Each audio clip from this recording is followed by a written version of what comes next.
So action agenda in COPs, usually it's one of the two major pillars that host countries are undertaking.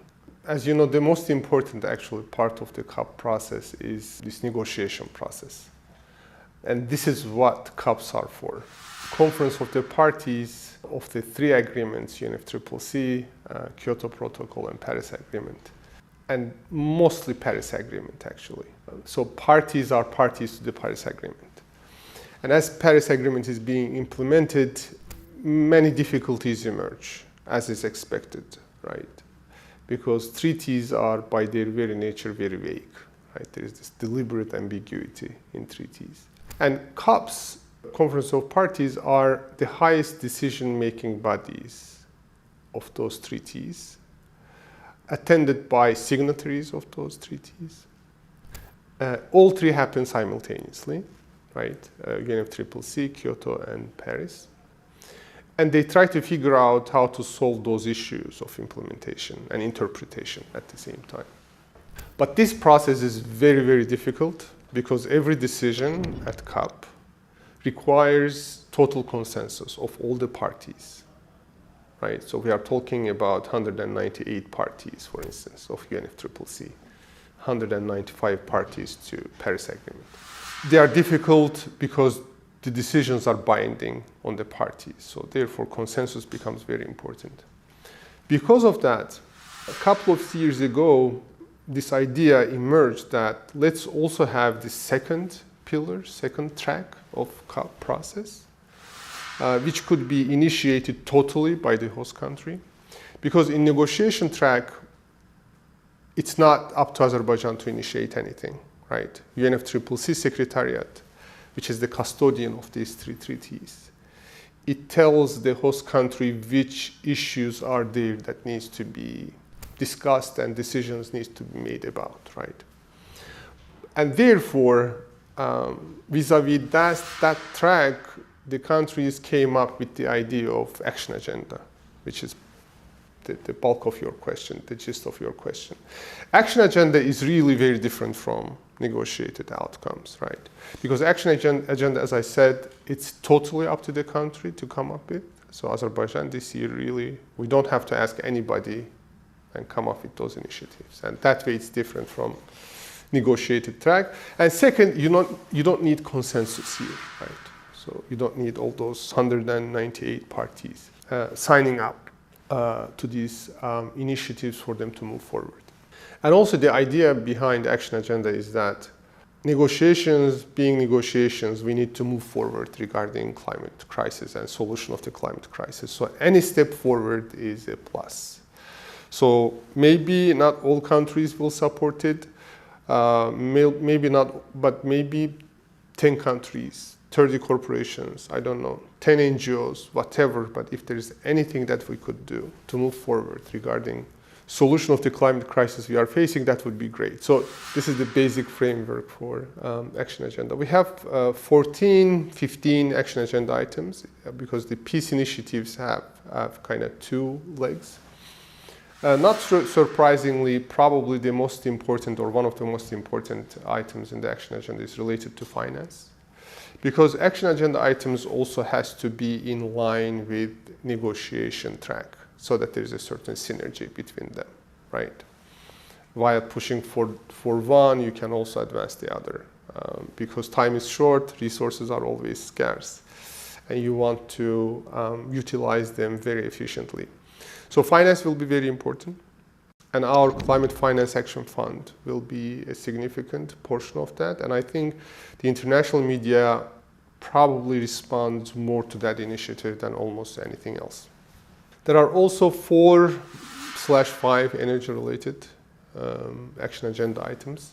The initiative that I am seeing a lot of support for is this increasing sixfold the amount of the storage in grid systems. Because, and this is very understandable, so it's part of, we call it a green storage pledge. Why this is so important? Because in terms of green transition, power sector really is regarded as a low-hanging fruit. it's easier to decarbonize the power sector, electricity generation sector, than many other sectors, like steel production, for instance. And in power sector, in COP28 last year, a very important decision was made. It was also part of the action agenda of the previous COP country, United Arab Emirates. That was about doubling energy efficiency and tripling renewable energy. Azerbaijan also signed up to that initiative. But to double efficiency and triple renewable energy, current grid systems in the world are not able to absorb all that new technology, right? So you need to build more resilient grids. And for those grids, grid scale storage, batteries, are becoming very, very important. And so this six-fold increase initiative of battery storage from the current status, what it has been in 2022, to 1,500 gigawatts will be very important part of our initiatives. And I really also see a lot of response and interest in the international media and from our parties and non-party stakeholders to this initiative. But that initiative is not just about grid-scale storage. It's also about refurbishing and building new grid capacity till 2040 up to about 80 million kilometers, right, which is equal to the current grid length in the world. We also have very significant, I believe, initiative related to green hydrogen or clean hydrogen. Why this is important? Because as you are realizing green transitioning, there are two major solutions. One solution is green electrons, right? The electricity that you get from renewable sources. But green electrons are not able to solve all the problems when it comes to energy sector. So there are certain industries that we won't be able to decarbonize with green electricity. Steel industry, cement industry, petrochemicals are just some examples. We call them hard to abate sectors, right? Because the current technology doesn't enable us again to decarbonize these areas. So we have to burn something. We have to have this combustion processes. But in combustion, you burn either fossil fuels, which are related to global warming. An alternative to that is to use green hydrogen or clean hydrogen and its derivatives, right? Like green methanol or green ammonia. And also, I think some of the hard to abate sectors is aviation sector or maritime sector or trucks, right? Big cars. Battery storage is not good enough as a technology to solve those problems we are facing there. So therefore, green molecules are as important as green electrons. So our kind of clean hydrogen initiative is there to tackle that aspect of the problem. So I think it's going to be very important in that sense. There are also very important initiatives related to water and agriculture. Water is very important. Why? Because water is the venue, is the means through which most of the world population feels yes, and the negative effects of climate change, right? If you ask anybody, I mean, in fact, if you go to streets and ask people on how they feel that there is something wrong with climate, probably most of them will respond about heat waves.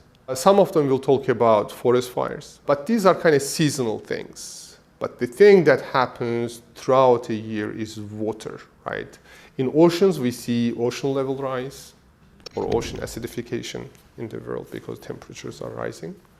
Because oceans have this very weird capability of absorbing more heat than land. So most of the heat that we are generating currently, that is, of course, because of greenhouse effect, is being absorbed by oceans, right? So that means that the coastal areas all over the world are suffering, right? Low-lying areas in the world. And also polar areas, mountainous areas, which is also somehow related to water because they have glaciers, or are being affected by, again, this climate change related to water. In our region, in Caucasus, we see the decline in the level of the Caspian Sea, right? Droughts, floods, we call them slow onset events, right? Or rapid weather events. typhoons all over the world. So these are the things that are being felt. So therefore, water became a very important part of our initiative. And to be honest with you, whenever we meet our partners, state or non-state stakeholders of climate change issue, water is something they really love to talk about, because again, there is probably no community that is not suffering because of water-related issues. Agriculture, I think I'm not going to be mentioning all of them, but I'm kind of picking the ones that kind of randomly, all of them are important. All 14 initiatives are important, but agriculture, I would also specifically emphasize the importance of agriculture. It's related to water. Because of issues related to water, we have agricultural issues. But even beyond water, because of desertification, land degradation related to climate change, agricultural processes are suffering. And when agriculture suffers, you have food problem. And food is almost as important as water. But at the same time, agriculture is the second most significant area beyond energy and besides energy that produces greenhouse gases, right? Around 19%, or 20%, let's say, around 20% of all greenhouse gases are coming from agricultural sector, right? About 70% come from energy sector and 20% from agricultural sector. So agriculture becomes an area that contributes to greenhouse gases, but at the same time, it's an area where we need a lot of, or where we observe a lot of vulnerabilities, and we need to protect a lot of communities all over the world.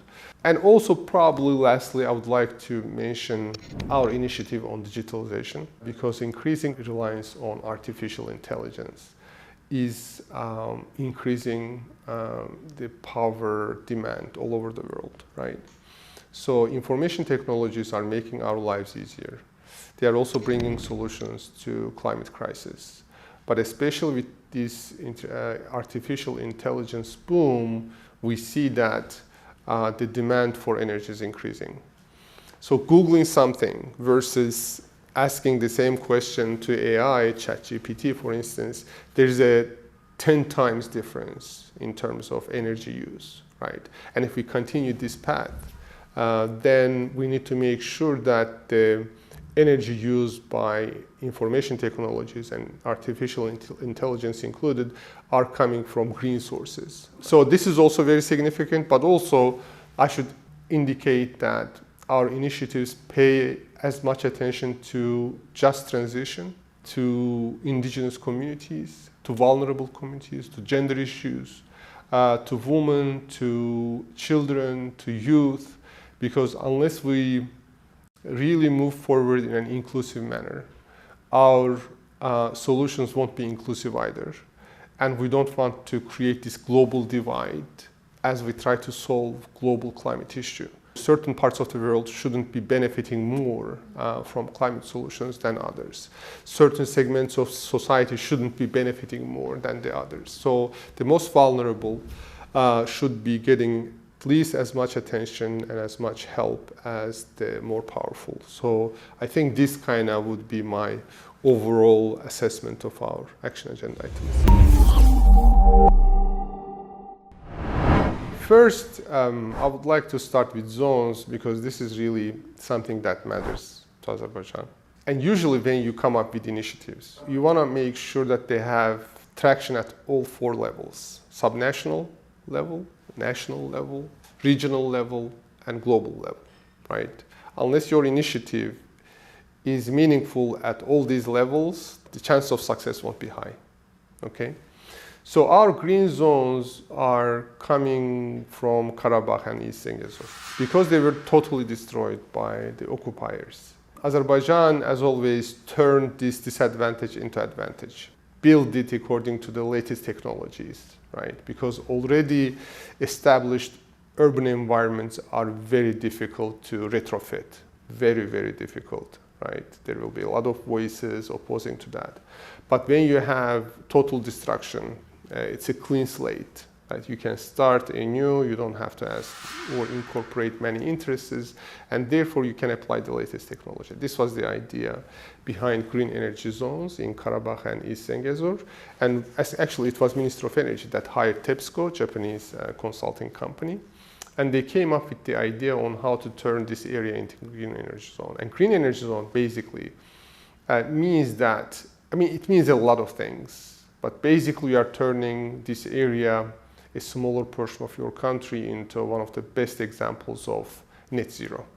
And in fact, Karabakh and East Zengezur regions are the first regions in Azerbaijan that committed to net zero by 2050. And Nakhchivan is also in line to become a green energy zone. So we said that this is sub-national kind of area. It is very important for Azerbaijan at the national level. But also, I think there are already calls at the regional level to imitate this. And we thought that Azerbaijan can lead by example and tell everybody that, hey, we have this idea and we are developing it already. And why don't you join us in doing that? Because we are told that in the world, there are green villages, there are green cities, but green zones of the size that we have in Karabakh, probably in the world, you don't have that kind of initiative. And also, although it's just two regions of Azerbaijan, in a combined manner, that area is close to the area of Lebanon. Right? It's a very big chunk of the territory. Right? And also, I should indicate that in the world, many countries are scared to commit their entire country to net zero. And if so, why don't you start with a smaller portion of your territory, committed to net zero, test your ideas, understand your vulnerabilities, learn by doing, and eventually expand that idea to your entire country. So this is the idea really behind Green Zone. And we believe that, again, it will get a lot of support because that's a very great idea that has been led basically by Azerbaijan. Green energy corridors also comes from the idea that we have been very good in terms of building energy corridors. Right? We started maybe with oil corridor and natural gas corridor. And the third natural consequence or stage rather would be green corridors. Right? Still energy corridor, but this time it will be green one.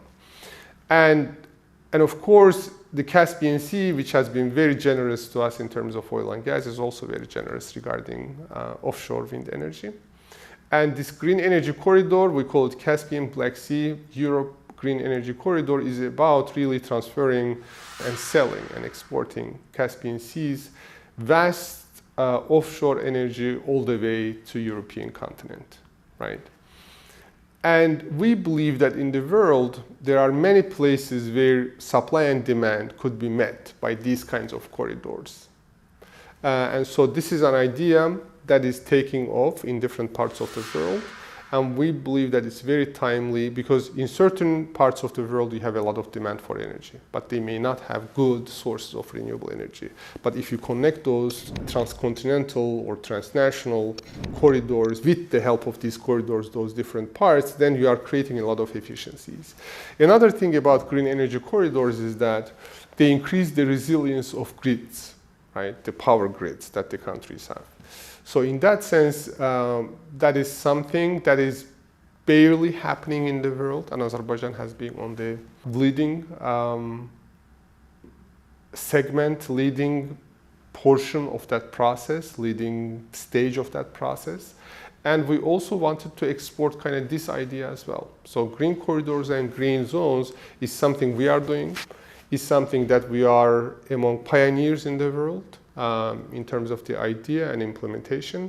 And then we are inviting others to join because, as you said, it's not just going to bring a lot of benefit to Azerbaijan, to local communities and to our region, but also could have global consequences. And therefore, we are inviting others to join this initiative. Transparency platform is about this, right? So what is happening in the world and what is happening, especially in the negotiation process, is that, as you know, the most important issue right now is climate finance. And climate finance is, the gist of it is about how developed countries that has produced the bulk of greenhouse gases and that mainly gave rise to this global warming should be helping developing countries. Because developing countries are not mainly responsible for the greenhouse gases, the bulk of the budget of the greenhouse gases. To give you an example, African continent contributes less than 4% to greenhouse gases in the world. But the 17 of the 20 most climate vulnerable countries are in Africa. Small island countries, they contribute less than 1% to global warming. But some of those countries are going to be submerged under the ocean, right? And the process already started. So there's this kind of discrepancy, and therefore the Paris Agreement has this very celebrated phrase, common but differentiated responsibilities. We have common responsibilities but differentiated between especially developing and developed world. And we have different capabilities and different national circumstances. So finance becomes really what enables climate action to be collective. Otherwise, this collectivity breaks down. But when developing countries are asking developed countries to contribute their share, so-called means of implementation, so that they can also move forward with their climate action, both in terms of mitigation and adaptation, usually developed part of the world is asking for a certain plan, climate action plan. And these climate action plans are reflected in mainly two documents. One of them is NDC/LTS, and the other is NAP, right? One of them is about mitigation, the other is about adaptation. And when developed countries claim that they already have been helping developing countries in terms of finance, technology, and capacity building, which are those three means of implementation to help developing countries, developing countries are asking for a documentation to a proof that they really have been helping. They have really been helping developing countries. So what becomes important is that transparency of information becomes a very crucial issue to make sure that developed and developing countries are moving forward, right? Both in terms of climate action and climate finance. So the enhanced transparency framework of the Paris Agreement is just about that. We have MRV system in UNFCCC system, which was about making sure that actions taken and support provided is reflected in documents. And now it's being replaced by enhanced transparency framework of the Paris Agreement. And one of the most important tools of enhanced transparency framework is BTR, right? Biannual transparency reports. And for the first time this year, the countries are supposed to be submitting their BTRs by December. Azerbaijan is leading by example, and hopefully our BTR will be ready by the start of COP.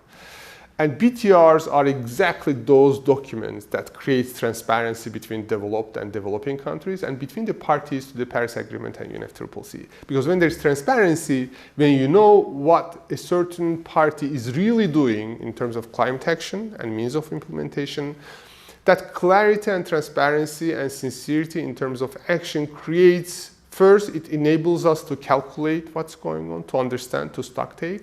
But at the same time, it creates a very legitimate ground for support mechanisms, including finance.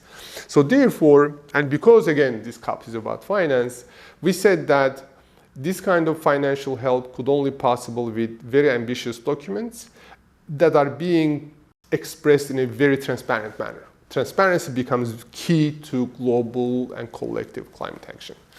Therefore, by its very nature, I think transparency became the core of our initiatives.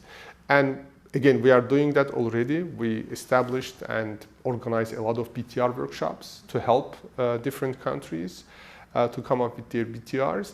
But we said that we shouldn't be confining these processes to this year alone, right? We should make sure that there's a legacy, it continues forward, because without transparency, this mechanism, this collective climate action mechanism enshrined in UNFCCC and its Paris Agreement will not work. So we want to institutionalize this mechanism so that many years from now, as the nations move forward, they will always be asking for these transparent reporting systems. And I think our platform is just serving that. It helps us to, again, galvanize support for the current, this year's activities that we are leading, and at the same time creates a legacy beyond COP29 for years to come. I think the main problem emanates from the discrepancy between what is legal and what is real. UNFCCC was opened for signatures in 1992. In 1992, we had a very different world than we have now, right? Because certain countries today that are quite well developed, by UNFCCC standards, they are referred to as developing countries, right? And this developing and developed divide is very important because it creates certain legal responsibilities on countries, especially regarding finance. So because of this differential growth rates between 1992 and 2024, what those documents tell us should be the case and what reality tells us should be the case, they don't always overlap. And this creates some kind of a tension between the countries of global south and global north. Our take is that we should be really true to the legal documents because that's the framework within which we are acting. And we shouldn't be diluting the legal responsibilities with the claims to the contrary, because that way you can start to create some kind of global constitutional crisis, right? Because if you go beyond the framework of Paris Agreement or UNFCCC, then some countries might say that, you know what, if that's the case, then let's come up with a new treaty, which we cannot afford right now. It's about the time is for action, not for new treaty. But at the same time, there are certain realities on the ground that should be addressed, right? Certain countries, different from 1992 situation, are more capable today. And some other countries are calling on them to contribute more, especially to for the countries that are not developed, least developed countries, African continent countries, small island developing countries, for instance. But again, for us, this shouldn't be a barrier stopping climate action, but we need to come up with creative solutions to overcome this barrier. And I think the solution we have is that, again, what is legal and what is real, both of them are important, but they shouldn't be mixed up. We shouldn't be diluting the responsibilities that are enshrined in those documents. But at the same time, it doesn't mean that the countries that are more capable of doing certain things, supporting the entire global system, if you like, for climate action shouldn't be doing more. But keeping them at least conceptually different and apart from each other. But understanding the importance of both in terms of climate action could be the solution. But at the end of the day, I should tell you that Azerbaijan is not there to solve the problems of the global climate crisis, right? We are the host of the negotiations, and negotiations by the very agreements that give rise to them tell us that it should be party-driven. So it's the parties to the Paris Agreement, it's the parties to the UNFCCC that should come together and solve the problem. It's up to them, those 198, 195 parties. What Azerbaijan should be doing is to create a fertile and creative and transparent environment, an inclusive environment for these discussions to happen. So this is our responsibility, but we are also calling on the parties to move forward and bridge their own differences. And in that process, we are ready to employ every legal and legitimate means, but the parties should understand their responsibilities too. COP Truce, again, it has two elements. This peace and climate nexus has two elements. I think one of them is very creative, this COP Truce idea. It was inspired by Olympic truce. Climate change is killing more and more people. We don't sometimes feel it because they are slow killers, right? But wars, I mean, this is the ugliest institution out there that is killing human beings here and now, right? So the idea is that climate is important, but when it comes to human lives, climate becomes a secondary issue. So why don't we use climate context to call on everybody to stop fighting at each other, ceasefire? Because we believe that even 1 hour of a ceasefire, if caused by climate sensitivity, if it saves just one life, I think that it's worth it, right?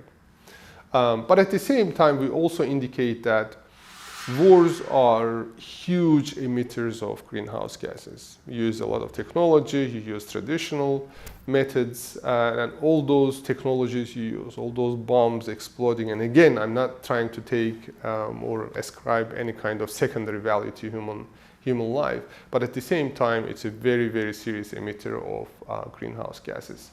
And therefore, we believe that there is a lot to be exploited there in a good sense of the world.